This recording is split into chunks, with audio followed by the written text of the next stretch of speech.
Let's go.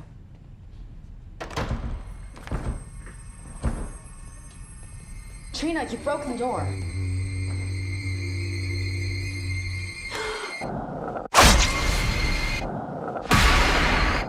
This isn't funny!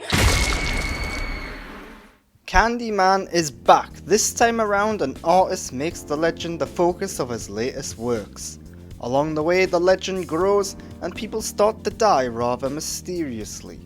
The artist continues his work, becoming more and more obsessed with the titular Candyman. The 2021 version of Candyman is an unusual film. Unusual because its quality is all over the place. It's a film that boasts great direction and visuals and craftsmanship, but it's also a film that suffers from a poor story and bland characters. This results in a film that is full of great elements and ideas, but with few of the major components truly standing out and shining. The biggest issue with the film is that of the story. The story pulls elements from the prior Candyman movies, reshuffles them, and then adds in new ideas of its own.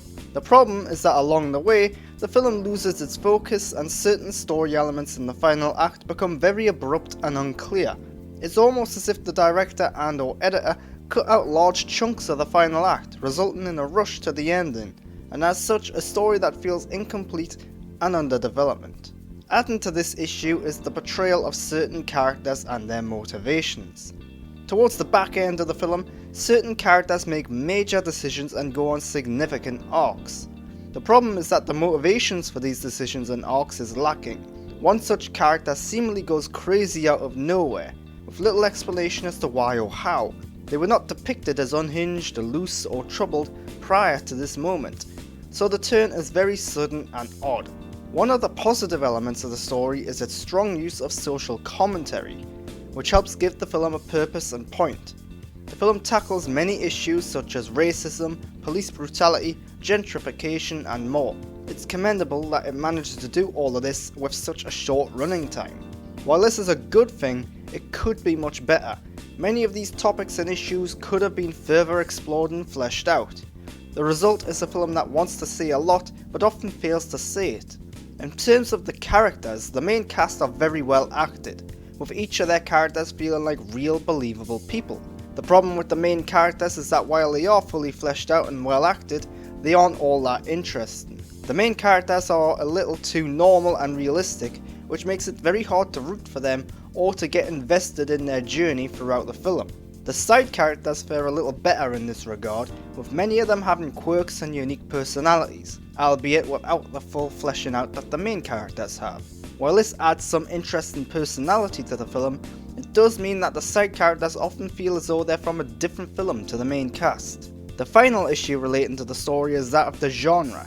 Candyman is a horror franchise with plenty of slasher movie elements. The 2020 film rarely ever feels like a horror movie. In fact, based on the impeccable direction and the great cinematography, it appears as though the crew wanted to make a drama film and were forced to add in elements of horror and the Candyman concept. Candyman is not all that scary. It does a decent job at building tension, the sort of tension one gets when you're waiting for something to happen, rather than the tension you get because you're frightened or scared for the characters. There are some gory sequences, there are some slasher movie homages, and there are some jump scares in the film. But few of these ever feel unique or original. On a positive note, there are also some very creative sequences and set pieces involving mirrors, and the film does a good job at showcasing flashbacks and revealing exposition. The use of puppetry and shadows is brilliant, and very reminiscent to the later Harry Potter movies' use of in-movie storytelling. It adds a layer of style and charm to the film, and it helps convey a lot of information in a visually interesting manner. Speaking of the visuals, this is what truly shines about the film. The film is gorgeous with great lighting, sets and camera movements.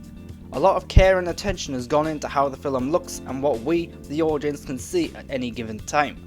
The director and cinematographer have a great use of lighting, with shadows and darkness often coming into play and adding to the few genuine scary moments. Another highlight is that of the score and soundtrack. The score and soundtrack utilizes a key theme throughout the movie that does a good job at setting an ominous, uneasy tone. When things build up towards the back end of the film, this score is given an extra push, really adding to the moment.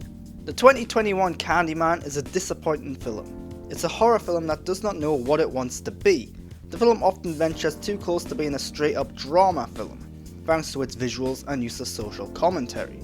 The characters in the story are the weakest aspects, meaning that it's a film that rarely had me hooked to the screen, and the final act feels rushed with elements that lack explanation.